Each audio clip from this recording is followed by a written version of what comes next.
सुप्रभात बच्चों। आज एक प्रस्ताव का नया विषय लेकर मैं आपके सामने उपस्थित हूँ कि पुस्तकों का हमारे जीवन में क्या उपयोग होता है और इसके माध्यम से आप किसी अपनी प्रिय पुस्तक का उल्लेख कीजिए। इस तरह का प्रस्ताव अक्सर परीक्षा में पूछा जाता है। तो सबसे पहले हमें तो ये देखना है कि पुस्तकों का हमारे जीवन में क्या स्थान है।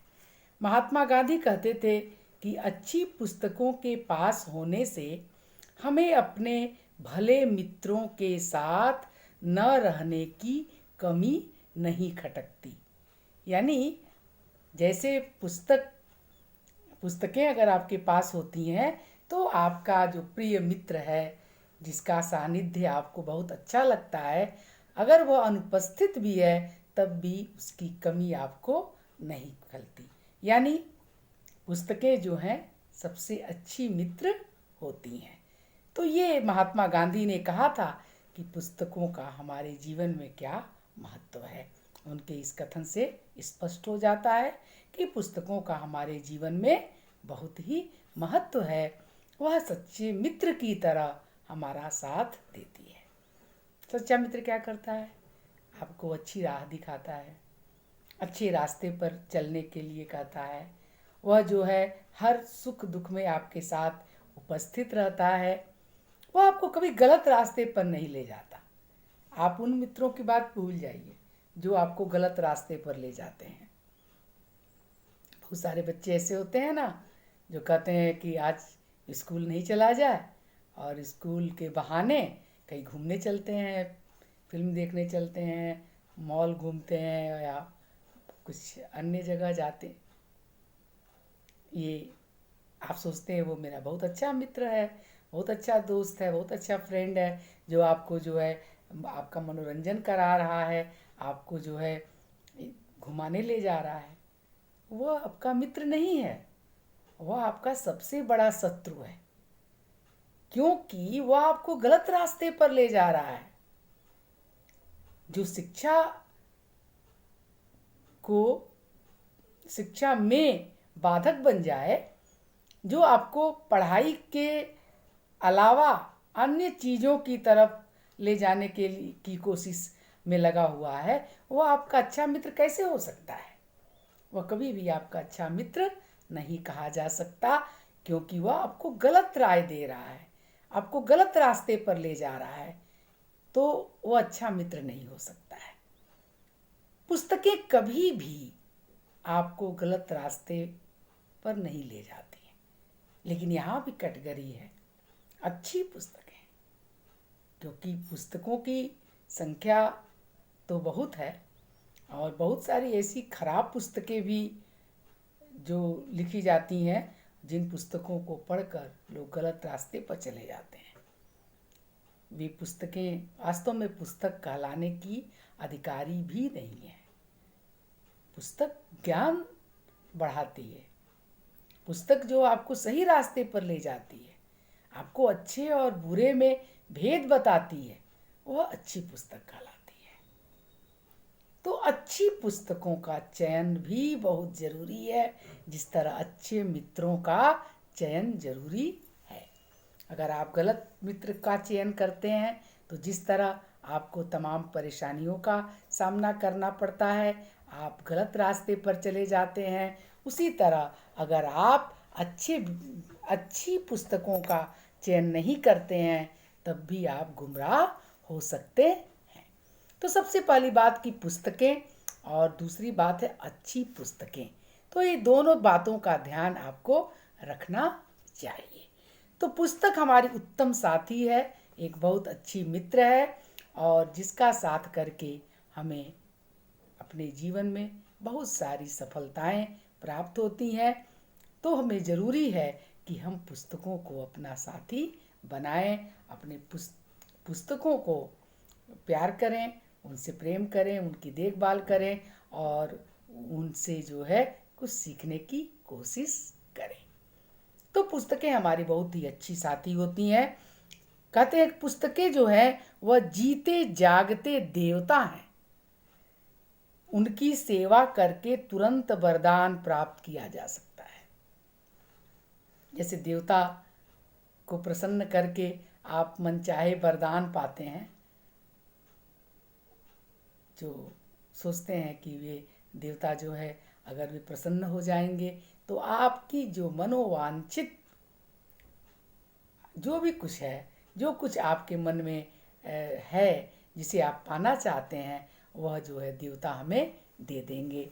लेकिन अगर आप उनकी पूजा मन से करेंगे तो ये आपकी मान्यता है कि पूजा करने से जो है आपकी मनोवांछित इच्छाएं जो भी मन में है वह पूरी हो जाती है। तो जिस तरह देवताओं के बारे में कहा जाता है कि वे आपकी जो मनोवांछित इच्छाएं हैं वह पूरी करते हैं, उसी तरह पुस्तकों को साथी बनाने से वह आपको मनचाहा वरदान देती है। इसलिए कहा गया है कि पुस्तकें जो हैं जीते जागते देवता हैं। यहाँ तक कि हमारे लोकमान्य तिलक भी कहते हैं कि मैं नरक में भी पुस्तकों का स्वागत करूँगा, क्योंकि इनमें वह शक्ति है कि ये जहाँ होंगी वहाँ आप ही स्वर्ग बन जाएगा। कहते अगर नरक में भी मुझे भेजा जाए तो वहाँ भी पुस्तकें हों, क्योंकि वहाँ भी मैं पुस्तकों का स्वागत करूँगा, क्योंकि पुस्तकें जो हैं जहाँ होंगी पुस्तकें वह तो अपने आप स्वर्ग बन जाएगा, फिर नरक में रहने की कमी नहीं खलेगी, उसका दुख हमें नहीं होगा कि हम नरक में हैं। तो ये जो बड़े बड़े विद्वान थे उन्होंने पुस्तकों के बारे में इतनी अच्छी अच्छी बातें कही हैं। गांधी जी एक जगह और कहते हैं कि पुस्तकें मन के लिए साबुन का काम करती हैं, आपके मन को साफ करती हैं। आपके मन में अगर कोई गंदगी है, गंदगी यानी मन की गंदगी यानी मन के बुरे विचार, अगर मन में गलत विचार हैं, बुरे विचार हैं, तो उसको साफ करने की ज़रूरत है। और उसको साफ करने के लिए पुस्तकें बहुत ज़रूरी हैं। पुस्तकें आपके मन की गंदगी को साफ कर देती हैं, इस तरह से गांधी जी कहते हैं।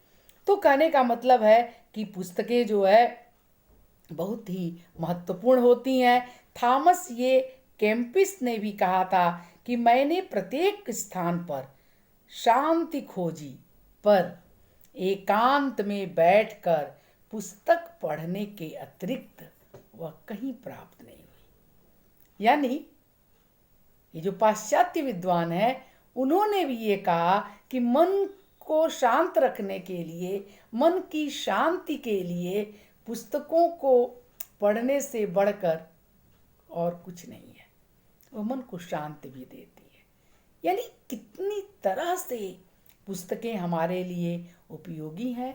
वह हमारे मन की गंदगी को, वे हमारे कुविचारों को, मन की गंदगी यानी बुरे विचार, कुविचारों को साफ के लिए, बुरे विचारों के लिए साबुन का काम करती हैं। वह हमें शांति प्रदान करती हैं। वह नरक को भी स्वर्ग में बदल देती हैं। नरक जो बहुत दुखदाई स्थान है, जिसके बारे में कहा जाता है कि वहाँ कोई नहीं रहना चाहता, लेकिन वहाँ पर भी अगर पुस्तकें होती हैं तो वह स्थान अपने आप में स्वर्ग के माफिक हो जाता है। इस तरह से पुस्तकों के महत्व को विद्वान अपने अपने तरह से परिभाषित करते हैं। तो आपको भी पुस्तकों के बारे में अगर कोई इस तरह का प्रस्ताव आता है कि पुस्तकें किस तरह आपके जीवन में उपयोगी हैं, पुस्तकों का क्या उपयोग है, पुस्तकें किस तरह आपके जीवन को बदल सकती हैं, अगर इस तरह से कोई भी प्रस्ताव आता है तो आप उस पर विस्तार से अपनी बात कह सकते हैं। पुस्तकों की उपयोगिता के बारे में आप बताएंगे कि पुस्तकें किस तरह से हमारे जीवन में प्रभावकारी होती हैं। हो सकता है इसके साथ और भी दूसरा प्रश्न जुड़ा हो कि आपने किसी प्रिय पुस्तक के द्वारा यह साबित करिए, यह सिद्ध करिए कि पुस्तकें बहुत ही महत्वपूर्ण होती हैं। तो आपने बहुत सारी पुस्तकें पढ़ी होंगी। हिंदुओं में सबसे प्रिय पुस्तक रामचरितमानस, जो और कुछ नहीं पढ़ा होता है, रामचरितमानस तो घर घर में पढ़ा जाता है, इसी तरह बाइबिल, इसी तरह कुरान, सभी सभी अलग अलग धर्मों में उनकी जो प्रिय पुस्तकें हैं, सब धर्म पुस्तकें हैं लेकिन वे प्रिय पुस्तकें भी हैं। उनसे भी उन्हें बहुत कुछ प्राप्त होता है। हालांकि ये धार्मिक पुस्तकें हैं और ये जो जो पाठशाला की पुस्तकें होती हैं, जो ज्ञान की अन्य पुस्तकें होती हैं, तत् पुस्तकें भी कई प्रकार की होती हैं, तो जिसमें तमाम तरह के ज्ञान का भंडार होता है। आप जैसे आप विषयों की किताबें होती हैं, आपकी कोई साहित्य की किताब है, तो कोई गणित की किताब है, तो कोई आयुर्वेद की किताब है, तो तमाम विषयों की किताबें होती हैं। तो कुछ तो ये तो कोर्स से संबंधित हो जाती हैं जो आपको शिक्षा ग्रहण करने में उपयोगी होती हैं। इसके अलावा बहुत सारी ज्ञानवर्धक पुस्तकें होती हैं जो आपके ज्ञान को बढ़ाती हैं। ज्ञान और विज्ञान, विज्ञान की भी बहुत सारी पुस्तकें होती हैं। तो आपको जिस विषय में रुचि होती है, जिस भी क्षेत्र में आप जाना चाहते हैं, उससे संबंधित पुस्तकें आप पढ़ते हैं और उन पुस्तकों से लाभ अर्जित करते हैं। खैर, ये तो आपको दूसरे तरह की बात हो गई कि आप पुस्तकें तो असंख्य प्रकार की हैं, अनगिनत हैं, लेकिन कोई न कोई ऐसी पुस्तक होगी जिसको पढ़ के मनुष्य मनुष्यता का पाठ पढ़ता है। यहाँ दरअसल ये बात पूछी जा रही है कि ऐसी पुस्तक के बारे में बताइए जिसने आपके जीवन को बदल दिया, जो आपको सही रास्ते पर ले गई। तो यहाँ मुख्यतः जो है विषय से संबंधित पुस्तक नहीं, बल्कि पुस्तक जो आपको नैतिक रूप से, जिसने आपको नैतिक रूप से मजबूत किया, जिसने आपको मानवता का पाठ पढ़ाया, जो आपको सही रास्ते पर ले गई, जिसने बताया कि सारे भेदभावों से ऊपर उठकर सभी मनुष्यों को एक समान दृष्टि से देखो, सबको प्यार करो, सबसे प्रेम करो। यह पाठ आपने किस पुस्तक से पाई? आप चाहें तो ऐसी किसी पुस्तक के बारे में जो आपने पढ़ी हो, आप ज़रूर उसका जिक्र करें, उसके बारे में विस्तार से बताएं। पुस्तक का नाम ही सिर्फ न लिखें, बल्कि आप विस्तार से बताएं कि उस पुस्तक में ऐसी क्या क्या बातें थीं जिसने आपको प्रभावित किया और किस तरह प्रभावित किया, किस तरह से उसने आपके जीवन को बदल दिया, किस तरह से उसने आपको आगे बढ़ने की प्रेरणा दी। आज जो है कि जो बच्चे हैं, युवा हैं, वे पुस्तकें कम पढ़ते हैं और वे जो है अपने इंटरनेट से ज़्यादा चीज़ें पढ़ लेते हैं और देख लेते हैं जो उनके काम की होती हैं। पहले पुस्तकें पढ़ने का बहुत ज़्यादा चलन था और पुस्तकालयों में जाकर विद्यार्थी अध्ययन किया करते थे। उससे पुस्तकें अलग ही महत्व रखती हैं। पुस्तकों से को पढ़ने से, एकांत में शांत जगह बैठकर जब आप पुस्तकें पढ़ते हैं, उससे जो कुछ मिलता है वह इंटरनेट से नहीं मिल सकता है। इंटरनेट से पढ़कर जो है वो आनंद की प्राप्ति नहीं होती है जो किसी किताब को एकांत में बैठकर पढ़ने से मिलती है। ये पुस्तक का अलग आनंद है और आप कहीं भी बैठकर आराम से पढ़ सकते हैं। किसी भी साफ सुथरे जगह पर बैठकर आप पढ़ते हैं किताबों को एकांत जगह पर। यहाँ तक हमारे गांधी जी तो ये भी कहते थे कि टॉयलेट में भी पढ़ा जा सकता है, लेकिन टॉयलेट इतना साफ होना चाहिए, क्लीन होना चाहिए कि वहाँ मैं किताबें पढ़ सकूं। ये गांधी जी कहते हैं। यानी कोई ऐसी जगह नहीं है कि जो जहाँ पर हम किताबें न पढ़ सकें, लेकिन वो किताबें जहाँ पढ़ सके, बैठ के ज़्यादा समय बिता सकें, वह जगह, वह स्थान बिल्कुल स्वच्छ होना चाहिए, साफ होना चाहिए। तो कहने का मतलब है कि पुस्तकों का हमारे जीवन में कितना उपयोग है। आप कोई अपनी पढ़ी हुई पुस्तक के आधार पर इसको आप बताएंगे। ये आपके प्रस्ताव में होगा। सबसे पहले प्रस्ताव में जब आप भूमिका लिखेंगे तो बताएंगे कि पुस्तक क्या है, पुस्तकें कितने प्रकार की होती हैं, और पुस्तकों का जो भी स्वरूप होता है उसके बारे में बताएंगे। उसके बाद आप उसके विस्तार पर आकर बताएंगे कि पुस्तकों की जो भेद होते हैं या पुस्तक जितने प्रकार के होते हैं उनका क्रमशः वर्णन करेंगे, और कुछ ऐसी पुस्तकों के बारे में बताएंगे कि जो कि बहुत ही महत्वपूर्ण पुस्तकें हैं, और फिर उसमें आप विद्वानों के विचार भी लिख सकते हैं कि जो उन्होंने पुस्तकों के महत्व को रेखांकित करते हुए बताया था। ठीक है। उसके बाद आप आएंगे कि आपकी प्रिय पुस्तक कौन सी है और उस पुस्तक से आपको क्या सीखने को मिला, क्या आप उसमें क्या ऐसी चीज़ें थी जिसने आपको प्रभावित की थी। क्योंकि आप जानते हैं कि पुस्तकों से ही सच्चा सुख और शांति मिलती है। तो कौन सी ऐसी पुस्तक थी जिसने आपको सुख भी दिया और आपको शांति भी दी। आज कल ज़्यादातर लोग जो है आप देखते हैं अवसाद में, डिप्रेशन आजकल की बहुत ही खराब बीमारी है, और इसे बच्चे से लेकर प्रौढ़ उम्र तक के लोग उससे प्रभावित हैं, और बहुत सारे लोग जो हैं उस डिप्रेशन के कारण आत्महत्याएं भी कर लेते हैं।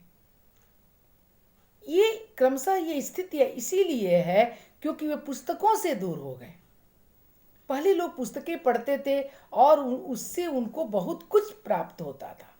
उससे उन्हें ये लगता था कि कठिन परिस्थितियों से घबराना नहीं चाहिए, रुक जाना नहीं, कभी तुम हार के,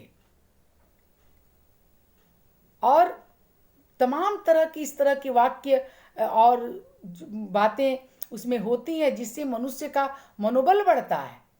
आप कविता पढ़ते हैं, छोटी सी चींटी किस तरह से दीवार पर चढ़ती है, बार बार गिरती है, लेकिन फिर उठती है, फिर चल देती है, हार नहीं मानती।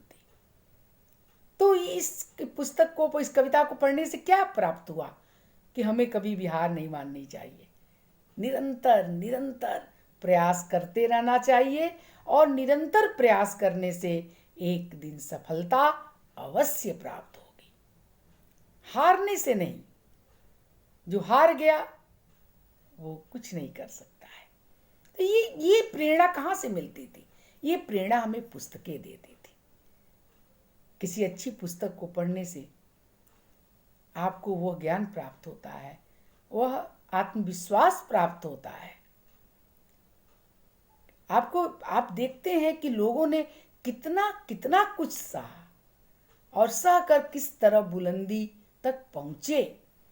बिना संघर्ष के कोई भी बुलंदी को नहीं प्राप्त कर सकता है। और बहुत सा हमारे जितने भी महापुरुष हैं, हमारे जितने भी ऐसे चोटी के नेता हैं या अभिनेता हैं या कलाकार हैं या जो भी महान विद्वान हुए हैं हमारे देश में, जो जितने भी बड़े लोग हुए हैं, सिर्फ हमारे देश क्यों, हर जगह संसार के हर देश में जो भी महान हुए हैं वे बिना संघर्ष के नहीं हुए हैं। उन्होंने अपने जीवन में लगातार संघर्ष किया है, तब जाकर वे बुलंदी पर पहुंचे हैं। क्या आप समझते हैं कि टाटा बिरला जैसे जो धनाढ्य हैं वह यूं ही पुश्तैनी दौलत से इतने आगे बढ़ गए? नहीं, उन्होंने बहुत प्रयास किया, बहुत संघर्ष किया, और उस संघर्ष के बाद उन्होंने बुलंदी को प्राप्त किया। तो जिंदगी भी एक किताब है जो तमाम तरह के अनुभव देती है, और उन अनुभवों से हम लाभान्वित होते हैं, उन अनुभवों से हम बहुत कुछ सीखते हैं और जीवन में आगे बढ़ते हैं। तो जब आप पढ़ते हैं ऐसे लोगों के बारे में कि कैसे सचिन तेंदुलकर हो गए, कैसे अपने टीचर से एक थप्पड़ उन्होंने खाया था और उनकी आंखें खुल गई थी जब उन्होंने कहा कि क्या है, तुम्हें खेलना है, जीवन में आगे बढ़ना है कि नहीं। तो छोटी छोटी ऐसी घटनाएं हैं, जब आप सचिन की जीवनी पढ़ते हैं तो आपको लगता है कि हाँ, ये सही बात है। तो कहने का मतलब है कि उससे आपको प्रेरणा मिलती है। तो आप जो कुछ बनना चाहते हैं, जो कुछ करना चाहते हैं, उससे संबंधित पुस्तकों को पढ़ते रहें। पाठ्य पुस्तकों के अलावा भी बहुत सारी अच्छी पुस्तकें आपको निरंतर पढ़ते रहना चाहिए, क्योंकि पढ़ने से ही आपको ज्ञान की प्राप्ति होती है और आप मनचाहे क्षेत्र में मनचाही सफलता प्राप्त कर सकते हैं। पढ़ना कभी बेकार नहीं जाता है। पढ़ी हुई चीज़ें हमेशा कभी न कभी किसी न किसी मोड़ पे काम आ जाती हैं। आप कहते हैं विदेश में जो है, जहाँ पर कोई आपका सगा संबंधी नहीं है, वहाँ आपका जो ज्ञान है, जो आपकी शिक्षा है, वही आपके लिए बंधु है। हर जगह वो काम आती है। तो इस बात का हमें ध्यान अवश्य रखना चाहिए कि पुस्तकें हमें ज्ञान दें। बहुत सारे लोग अपनी अलमारियों में किताबों को सजा कर रखते हैं, बहुत मोटी मोटी किताबें। ये माना जाता है कि ये दिखाता है कि आप कितने पढ़े लिखे लोग हैं, लेकिन किताबों को कभी खोलते नहीं हैं, कभी पढ़ते नहीं हैं। इससे कोई लाभ नहीं है, क्योंकि पुस्तकों में लिखी विद्या तब तक काम नहीं आएगी जब तक आप उसे पढ़ेंगे नहीं। ज्ञान उससे कहाँ मिला? आपने सजा कर लोगों को दिखाने के लिए किताबें सजा ली हैं कि मेरे इतनी मोटी मोटी किताबें, इतनी अच्छी अच्छी किताबें मेरे पास हैं, इतनी महंगी महंगी किताबें मेरे पास हैं। लेकिन उससे जो है क्या, आपका ज्ञान तो नहीं बढ़ा। तो दिखावे की चीज़ें नहीं है। पुस्तकें दिखाने के लिए नहीं होनी चाहिए, पुस्तकें पढ़ने के लिए होनी चाहिए। पुस्तकें पढ़कर उससे सबक सीखने की बात होनी चाहिए। तो पढ़ने की आदत डालिए, डेवलप करिए अपने अंदर। जैसे आप मोबाइल चलाने की आदत आप में पड़ती है, चैट करते हैं और व्हाट्सएप और फेसबुक पर, ठीक है, कभी कभी ये सब बुरा नहीं है, लेकिन हर समय आप उसी में लगे रहते हैं तो आप पढ़ेंगे कब? अब आप ई बुक भी उपलब्ध है। अगर आप ऐसी किताबें नहीं खरीद कर पढ़ पा रहे हैं तो आप इंटरनेट से किताबें पढ़ सकते हैं। ई पुस्तकें भी बहुत सारी उपलब्ध हैं नेट पे, तो उससे भी आप पढ़ाई कर सकते हैं। लेकिन पढ़ना ज़रूरी है, पुस्तकों का पढ़ना ज़रूरी है। कभी कभी पुस्तकों के बारे में पूछा जाता है बच्चों से तो बता नहीं पाते हैं। मैंने कई बार प्रश्न किया कि रामचरितमानस और रामायण के बारे में, तो बच्चे ये नहीं जानते हैं कि रामायण किसने लिखा है और रामचरितमानस किसने लिखा है। वे रामचरितमानस को रामायण बता रहे थे। रामायण वाल्मीकि ने लिखा था और वो राम के समकालीन थे, यानी राम जब थे उस समय वो वाल्मीकि थे। सीता जी उन्हीं के आश्रम में रही थी, जहाँ उनके आश्रम में ही लव कुश का जन्म हुआ था और उन्होंने ही लव कुश को प्रशिक्षित किया था, शिक्षा दी थी। प्रारंभिक शिक्षा उन्हीं से प्राप्त किया था लव कुश ने। जबकि तुलसीदास तो बहुत बाद के हैं और उन्होंने रामचरितमानस लिखा है। रामायण की भाषा संस्कृत है, संस्कृत में वाल्मीकि रामायण लिखी गई और तुलसीदास ने तो अवधी भाषा में, जो अयोध्या के आसपास बोली जाती है, उसमें उन्होंने रामचरितमानस को लिखा है। अवधी जो है जन भाषा है। उन्होंने कहा कि संस्कृत में सभी लोग रामायण को नहीं पढ़ पाते हैं, क्योंकि उस समय तो संस्कृत भाषा थी, सभी लोग संस्कृत ही बोलते थे। लेकिन आजकल तो संस्कृत को सभी नहीं जानते। तो उन्होंने सोचा, तुलसीदास ने सोचा कि ऐसी भाषा में राम के चरित्र को सामने लाना चाहिए जो सभी लोग समझ सके, जन सामान्य भी जिसको पढ़कर सबक ले सके। क्योंकि राम का चरित्र एक इतना बड़ा सबक है कि जिससे जो है जो पाठक है उसका, वह जो है उससे बहुत लाभान्वित होता है। रामचरितमानस सब कुछ है, उसे राजनीति, समाज, परिवार, संबंध, सभी कुछ के बारे में आदर्श मानक है उसमें। भाई को कैसा होना चाहिए, पिता को कैसा होना चाहिए, पत्नी कैसी होनी चाहिए, राजा को कैसा होना चाहिए, प्रजा कैसी होती है, इस सारा कुछ रामचरितमानस में देखने को मिलता है। इसलिए रामचरितमानस सब में बहुत ही लोकप्रिय है। बैरागी उसमें वैराग्य पा लेते हैं, गृहस्थ उसमें गृहस्थी के सूत्र पा लेते हैं, और राजनीतिज्ञ राजनीति के सूत्र पा लेते हैं। यानी सबके लिए सामग्री रामचरितमानस में है। एक ऐसी पुस्तक है रामचरितमानस जो सिर्फ धार्मिक पुस्तक नहीं है, वह जो है ऐसी पुस्तक है जिससे हर क्षेत्र के लोग लाभान्वित हो सकते हैं। ऐसी पुस्तक है। तो ऐसी पुस्तक को पढ़ के बहुत सारे लोगों ने शिक्षा ग्रहण की और अपने जीवन को आदर्श बनाया। आदर्श, अगर हमारे आज के नेता हमारे जो हैं वो उसे ध्यान से पढ़कर और वे समझ लेते, जो हमारे सत्ताधारी हैं, जो सत्ता में बैठे हुए हैं, अगर वे उस रामचरितमानस के इस दोहे को समझ लेते तो जनता दुखी नहीं होती। जा सुराज्य प्रिय प्रजा दुखारी, सो नृप अवश्य नरक अधिकारी। जिस राजा के राज्य में प्रजा दुखी होती है वह राजा नरक का अधिकारी होता है, वह नरक में जाता है। यह बात अगर सत्ताधारी समझ लें तो क्या आज जो जनता दुखी है वह दुखी रहेगी, वे उसके दुख को दूर करने का प्रयास करेंगे। ये राजनीति का सूत्र है। राजनीति में कूटनीति होती है। रामचरितमानस में आप देखते हैं कि कूटनीति के कारण ही रावण पर विजय मिलती है। रावण ऐसे नहीं हारा जा गया, उसको कूटनीति का शिकार भी होना पड़ा।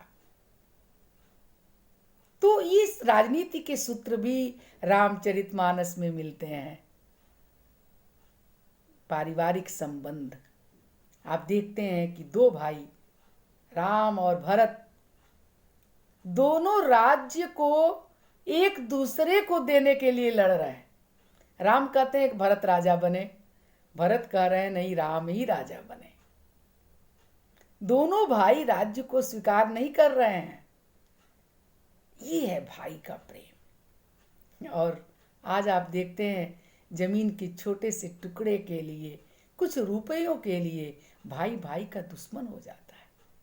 तो एक परिवार के लोगों को भी सीख मिलती है रामचरितमानस से कि कैसा भाई होना चाहिए, कैसा परिवार होना चाहिए, कैसा प्रेम होना चाहिए आपस में।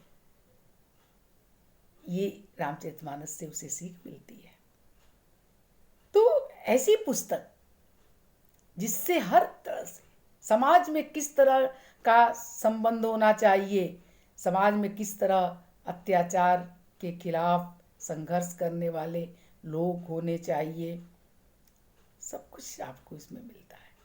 लेकिन उस पुस्तक को ध्यान से पढ़कर उसको मनन करेंगे, समझेंगे, तभी ऐसा लाभ उससे लाभान्वित होंगे।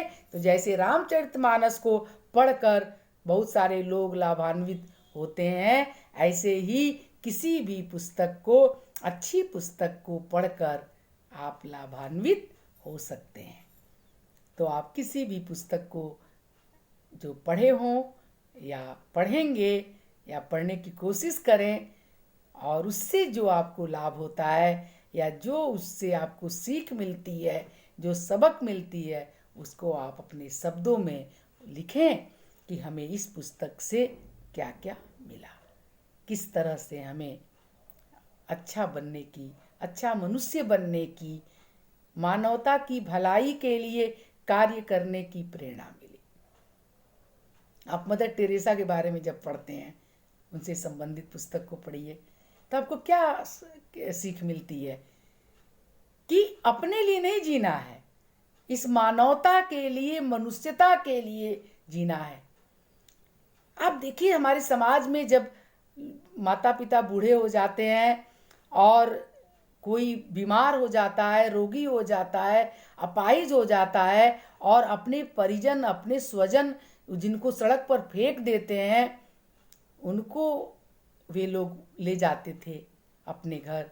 मदर टेरेसा का निर्मल गृह, उन्हें के सदस्य उसे ले जाकर उसकी सेवा करते थे, अपने घर में रखते थे उसको, तमाम उसकी जीवन भर जब तक वो जिंदा रहता था उसकी सेवा शुश्रूषा करते थे।